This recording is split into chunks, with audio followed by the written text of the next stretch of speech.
की बड़ी खबर आ रही है कि सुप्रिया ने कहा कि ट्रंप के 25% टैरिफ और पेनल्टी का क्या असर होगा। वही हो गया जिसके लिए राहुल गांधी जी ने आगाह किया था। और इससे बुरी खबर, इससे भयावह खबर हिंदुस्तान की इकोनॉमी के लिए दूसरी कोई हो नहीं सकती है। मोदी जी के मित्र डोनाल्ड ट्रंप ने हमारे यहाँ से जो ट्रेड होता है उस पर 25% टैरिफ तो ठोका ही है, साथ में पेनल्टी भी लगाई है रशिया से खरीदने पर, जो तेल हम खरीदते हैं और जो आर्म्स खरीदते हैं उसके चलते हुए। इसका सीधा सीधा असर हमारी इकोनॉमी पर होगा, हमारे प्रोडक्शन पर होगा, हमारी कॉम्पिटिटिवनेस, हमारे एक्सपोर्ट्स पर होगा और साथ ही साथ नौकरियों पर होगा। एक छोटे से उदाहरण से समझ लीजिए, हम यहाँ पर दवाइयां बनाते हैं, वो यूएस में बेचते हैं। अब 25% टैरिफ लग जाएगा, वो दवाइयां महंगी हो जाएगी, वहां पर डिमांड कम होगी। डिमांड जैसे ही कम होगी, यहाँ की जो कंपनी है वो कम दवाइयां बनाएगी, कम उत्पादन करेगी, कम प्रोडक्शन करेगी। जैसे ही वो ये काम करेगी, उसको कम लोग चाहिए होंगे ये काम करने के लिए। वो लोगों को नौकरी से या तो निकालेगी या कम लोग हायर करेगी, सीधे सीधे बेरोजगारी बढ़ेगी। इसका जो भयावह असर है वो इलेक्ट्रिकल सेक्टर पे, इलेक्ट्रॉनिक सेक्टर पे, कंप्यूटर्स, टेक्सटाइल, यान, जेम्स एंड ज्वेलरी, उन सेक्टर्स पे पड़ेगा जिसमें नौकरी का बड़े तौर पर सृजन हो सकता है। इसका जिम्मेदार कौन है? क्या कर रहे थे मोदी जी? अरे मोदी जी ने तो राहुल जी की चुनौती भी नहीं स्वीकारी, एक बार भी ट्रंप का नाम नहीं लिया कल, और उसके उनके भाषण के बाद तीसरी बार ट्रंप ने कह दिया मैंने सीज फायर कराया है। क्या फायदा हुआ मोदी जी के बिना इनवाइट के अमेरिका लपके जाने का, गलबैया करने का? उनके मंत्री पीयूष गोयल भी अमेरिका घूम रहे थे। क्या फायदा हुआ? क्या फायदा हुआ नमस्ते ट्रंप और हाउडी मोदी और अब की बार ट्रंप सरकार के नारे लगवाकर? क्योंकि एक बात साफ है, हमारी विदेश नीति पूरी तरह से फेल हो चुकी है। क्योंकि ये सबूत है इस बात का कि ध्वस्त विदेश नीति के चलते ये हुआ है। हमारी विदेश नीति फेल है और इसलिए ट्रंप हम पर इस तरह के टैरिफ लगा रहे। विदेश नीति का क्या काम होता है? राष्ट्र हित को सर्वोपरि रखना, दुनिया के देशों को अपना एलाय बनाना, अपने राष्ट्र हित की बात करना। यहाँ पर तो विदेश नीति का इस्तेमाल जो है वो मोदी जी की छवि को चमकाने, सुधारने, पीआर और उनके राजनीतिक एजेंडे को आगे बढ़ाने के लिए किया जा रहा है और उसका खामियाजा देश भुगत रहा है। लेकिन ये बहुत भयावह खबर है, ये बहुत दिक्कत तलब खबर है। और दिक्कत इस बात की है कि इस टैरिफ से हमारे यहाँ का प्रोडक्शन, हमारे यहाँ के एक्सपोर्ट्स, हमारे यहाँ की इकोनॉमी, हमारे यहाँ के जॉब्स, सब पर बुरा असर पड़ने वाला है। लेकिन क्या मोदी जी को इस बात की चिंता है, या वो अभी भी अपने पीआर में लगे रहेंगे और तमाम चरण चुंबक उनकी ढाल बने रहेंगे? आज सवाल इस बात का है कि राष्ट्रहित के साथ समझौता लगातार क्यों किया जाता है? अरे अपने मित्र की इतनी चिरौरी कर रहे थे तो देश हित की बात करते, वो आप कर नहीं पाए मोदी जी।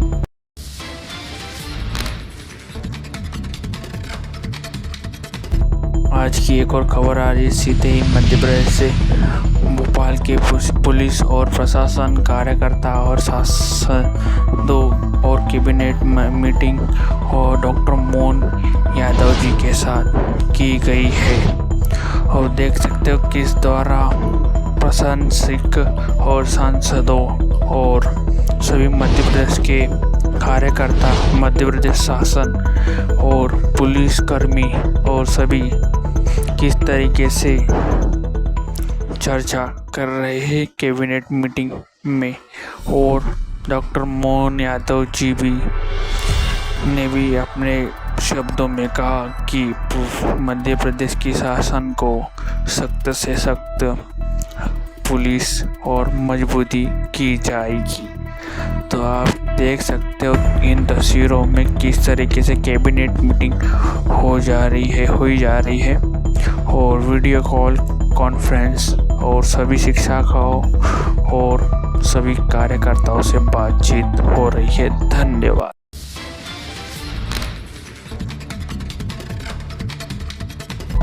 तो एक और खबर आ रही है कि सुप्रिया ने एक बात और कही। राहुल गांधी जी ने मोदी जी को पानी पिलाया। सुने खबर।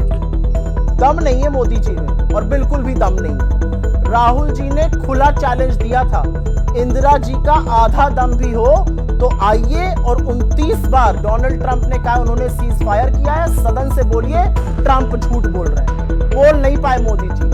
1 घंटा 42 मिनट तक मोदी जी ने लफाजी करी, बड़ी बड़ी बातें करी, खूब जमकर कोसा कांग्रेस को, जो उनका फेवरेट पास टाइम है वही वो कर सकते हैं। लेकिन उन्होंने एक बार भी डोनाल्ड ट्रंप का नाम नहीं लिया और एक बार भी चीन का नाम नहीं लिया। अलबत्ता नेहरू जी का नाम उन्होंने 15 बार लिया। कभी कभी तो लगता है कि अगर पंडित नेहरू ना होते तो अपने नरेंद्र क्या बोलते सदन में। खैर, डोनाल्ड ट्रंप का नाम न लेना और चैलेंज जब किया गया, चुनौती जब दी गई, उसके बाद भी ना लेना, इस बात का सबूत है कि मोदी जी डरते हैं। क्यों डरते हैं मुझे नहीं पता। राहुल गांधी जी ने उनसे उनकी बीच स्पीच में कहा भी, कह दीजिए डोनाल्ड ट्रंप झूठ बोल रहे हैं। मोदी जी पानी पीने लगे और कैमरा जाके ओम बिरला जी पर टिक गया। खैर, चीन की जहां तक बात है, हमारी सेना के प्रमुख, हमारी शूरवीर पराक्रमी सैनिक ये कह रहे हैं कि हम पाकिस्तान से नहीं, हम तो चीन से लड़ रहे थे। पाकिस्तान तो सिर्फ एक फ्रंट था। उस चीन का मोदी जी ने 1 घंटा 42 मिनट में एक बार भी नाम नहीं लिया। अरे अपनी सेना का तो साथ देते, लेकिन वो भी दम नहीं दिखा पाए मोदी जी। खैर, मोदी जी ने लफाजी करी, मोदी जी इतिहास में चले गए। मोदी जी वर्तमान की कहां बात करते हैं। बात करते करते मोदी जी ने एक बात कही कि खून और पानी एक साथ नहीं बह सकता है। ये सही बात है, नहीं बह सकता है, लेकिन खून और क्रिकेट मैच कैसे एक साथ होता है मोदी जी, जरा ये भी हमें समझाइए। क्योंकि जो आप कर रहे हैं उस लफाजी की असलियत ये है कि हिंदुस्तान और पाकिस्तान का क्रिकेट मैच हो रहा है, आपके प्रिय भतीजे जी जय शाह जी करा रहे हैं और आप उनसे कुछ कह नहीं पा रहे हैं। तो ये बड़ी बड़ी बातें जो सदन में करते हैं, असलियत ये है कि पाकिस्तान के साथ आपका प्रेम बड़ा पुराना है। आप ही गए थे लपके वहां बिरयानी खाने, आप ही ने उनको शपथ ग्रहण में बुलाया था, आप ही ने ISI को पठानकोट बुलाया था, सबको पता है आपने क्या किया है। लेकिन क्रिकेट मैच और खून भी एक साथ नहीं हो सकते हैं। ये देश कहना चाहता है, ये वो विधवाएं कहनी चाहती हैं जिनका सिंदूर उजाड़ा गया। एक और बात, विपक्ष के तमाम लोगों ने खुले तौर पर और पूरे दिल से सेना की प्रशंसा करी और कहा कि हम 100% आपके साथ हैं। लेकिन उन्होंने एक सवाल पूछा और सवाल जवाबदेही का है। ये 200 टेररिस्ट, 200 किलोमीटर अंदर टेररिस्ट आए, अंधाधुंध गोलियां चलाई, अंधाधुंध गोलियां चली, 1 घंटे तक मौत का मंजर सिर के ऊपर घूमता रहा, आर्मी नहीं पहुंच पाई, सुरक्षा सैनिक एक भी नहीं था वहां पर। ये लोग आए कैसे? इतनी बड़ी सुरक्षा चूक हुई कैसे? ये जिम्मेदारी किसकी है? ये जवाबदेही किसकी है? एक इंटरव्यू में आकर वहां के LG ने कह दिया जवाबदेही मेरी। अरे है तो अपने पद से रिजाइन करिए, कुर्सी से काहे चिपके हुए। लेकिन ये गलत बात है। जवाबदेही असल में अमित शाह जी की है, आपके परम प्रिय अमित शाह जी की। वो इस देश के गृह मंत्री हैं, उनकी नाक के नीचे मणिपुर जलता रहा, उनकी नाक के नीचे दिल्ली में दंगे हुए, उनकी नाक के नीचे लगातार आतंकी हमले जम्मू कश्मीर में होते रहे और फिर पहलगाम हो गया। तो जवाबदेही उनकी है, जिम्मेदारी उनकी है, चूक उनके शासनकाल में हुई है और इसीलिए इस्तीफा भी उनको देना चाहिए। लेकिन अजब सरकार है, राजनाथ जी गृह मंत्री थे, उरी हो गया, राजनाथ जी गृह मंत्री थे, पुलवामा हो गया, उसके बारे में कुछ नहीं कहा गया, उनकी कोई जवाबदेही नहीं है। आज लगे हाथ एक और बात जानना चाहता था ये देश की जवाबदेही भी आप नहीं बता पा रहे हैं, जिम्मेदारी भी आप नहीं इंगित कर पा रहे हैं। लेकिन ये तो बताइए कि पुलवामा में 300 kg RDX आया कहां से था? किसकी गिरफ्तारी हुई पुलवामा में? उस पर भी एक शब्द नहीं। बड़ी बड़ी बातें कहना, इधर उधर की बातें कहना, कांग्रेस को कोसना, नेहरू जी तक चले जाना, आप ये सब कीजिए, लेकिन जब आप इंदिरा जी का नाम लेते हैं ना तो आप निहायती बौने लगते हैं। क्योंकि इंदिरा जी की अदम्य साहस तो ये था कि उन्होंने सेना के पराक्रम और शौर्य को पूरी खुली छूट दी और पाकिस्तान के 2 टुकड़े किए। आपकी तरह बिना बताए, बिना वजह दबाव में आकर सीज फायर नहीं किया।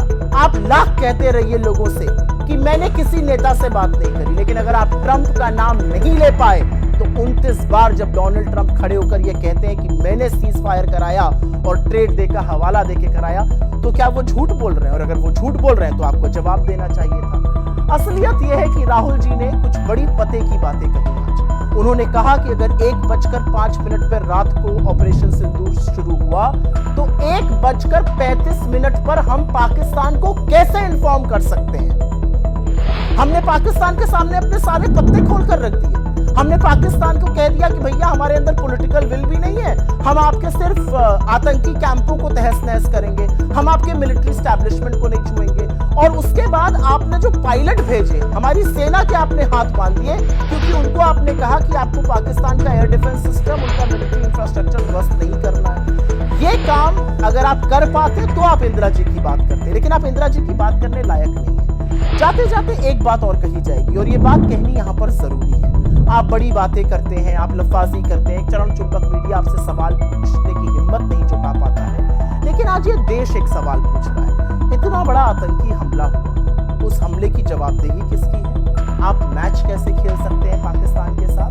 और एक और बात ये देश पूछना चाहता है कि ये अपने नाकारे विदेश मंत्री का इस्तीफा आप कब लीजिएगा, उनको कब बर्खास्त करिएगा? आपने कहा 93 देशों ने हिंदुस्तान का समर्थन किया। हिंदुस्तान ऐसा है, पूरा दुनिया उसका समर्थन करेगा। एक बात का जवाब दीजिए, क्या इनमें से एक भी देश ऐसा था जिसने पाकिस्तान की बुराई करी, जिसने पाकिस्तान की निंदा करी, जिसने पाकिस्तान से उमड़ते हुए टेरर की निंदा करी और खुलकर बोला कि पाकिस्तान ने गलत किया? एक भी देश ऐसा नहीं था, न ब्रिक्स में, न क्वाड में, किसी भी मल्टीलैटरल में आप वो नहीं कर पाए। पाकिस्तान के असली मुनीर दावत उड़ा रहे थे, मुर्ग मुसल्लम खा रहे थे डोनाल्ड ट्रंप के साथ, और आप 35 मिनट फोन पर बात करके ही खुश थे, उसी में उछल रहे थे, उसी में आपका मन भर गया था।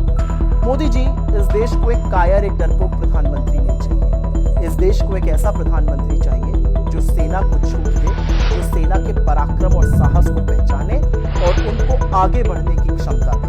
आपने हमारी सेना के हाथ बांधे और ये बात अब इतिहास में दर्ज हो चुकी है। एक और बात आज इतिहास में दर्ज हुई कि डोनाल्ड ट्रंप से, चीन से और पाकिस्तान से आप थर-थर कांपते हैं, और जब राहुल गांधी जी आपको ट्रंप का नाम लेने के लिए कहते हैं तो आप पानी पीते हैं।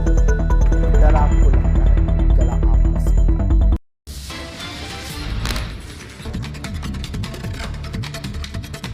तो आज की और बड़ी खबर आ रही है सीधे ही मुंबई महाराष्ट्र से।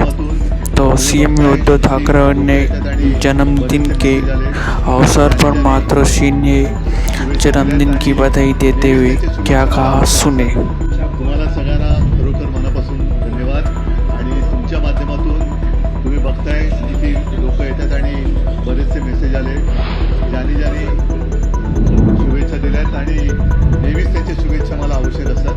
तर सगळ्यांना मनापासून मी त्यांच्यासोबत नतमस्तक एक सरप्राईज शुभेच्छा होत्या। आपले धाकटे प्रभू राज ठाकरे आज तुम्हाला मातोश्री भेटायला आले, त्यांनी शुभेच्छा दिल्या। 7 वर्षानंतर राज ठाकरे तुमच्या भेटीला आले आणि शुभेच्छा दिल्या। काय नेमकी चर्चा झाली? आनंद आपण असं म्हणतो द्विगुणित, तर नुसता द्विगुणित नाही, कित्येक पटीने तो गुणित झालेला आहे।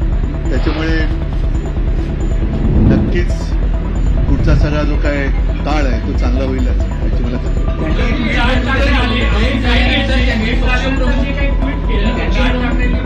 शिवसेना पक्ष प्रमुख केली, फोटो आपला ट्विट केला, ज्यामध्ये आपण दोघे एकत्र दिसतात, पाठीमागे बाळासाहेबांची तस्वीर आहे, त्यामुळे त्यांनी पर्टिक्युलरली उल्लेख असा केला की शिवसेना पक्ष प्रमुख। मग काय त्यावरून तुम्हाला काही तो सूचक संदेश द्यायचा होता? हा, पण म्हणजे त्याच्यात चुकीचं काय? चुकीचं नाही, पण ज्या काही वेगवेगळ्या चर्चा करतात त्या सुरू असताना दोन शिवसेना आहेत, तर दोन शिवसेना नाहीच आहेत ना, त्या तसं म्हणून म्हटलं चुकीचं काय त्याच्यात? ठीक आहे। अरे हे आता ह्याच्यामध्ये बातमी काय मला सांगा ना। आम्ही अनेक वर्षानंतर 2 भाऊ एकत्र भेटलो, एका घरामध्ये जिथे आम्ही वाढलो तिथे एकत्र भेटलो, ज्यांनी आम्हाला वाढवलं त्यांच्या खोलीमध्ये गेलो, त्याच्यात बातमी काय? बोलण्यासाठी मनाई केली होती। ठीक आहे, चला। आज बऱ्याच वर्षानंतर आज घरी येऊन त्यांनी मला शुभेच्छा दिल्या, त्याच्यामुळे साहजिकच आहे मी परत सांगतो की आपल्या एक भाषेमध्ये शब्दप्रयोग आहे द्विगुणित, तर त्याच्यापेक्षा कित्येक पटीने आजचा आनंद हा माझा कैक पटीने गुणित पण असं कळतं की सकाळीच एक 15-20 मिनिटापूर्वी फोन आला आणि ते स्वतः ठीक आहे, ते येऊन गेलं हे तुम्ही बघितलेलं आहे। आता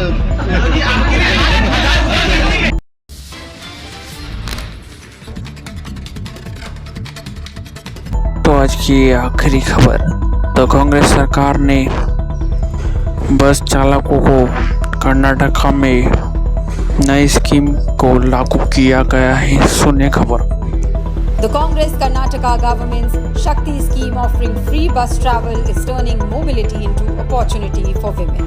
The result, a 23% rise in women's employment in Bengaluru and 21% in Hubli, Dharwad. When travel becomes free, possibilities aren't limited by cost.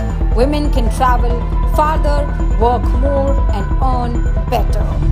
The proof is in the numbers.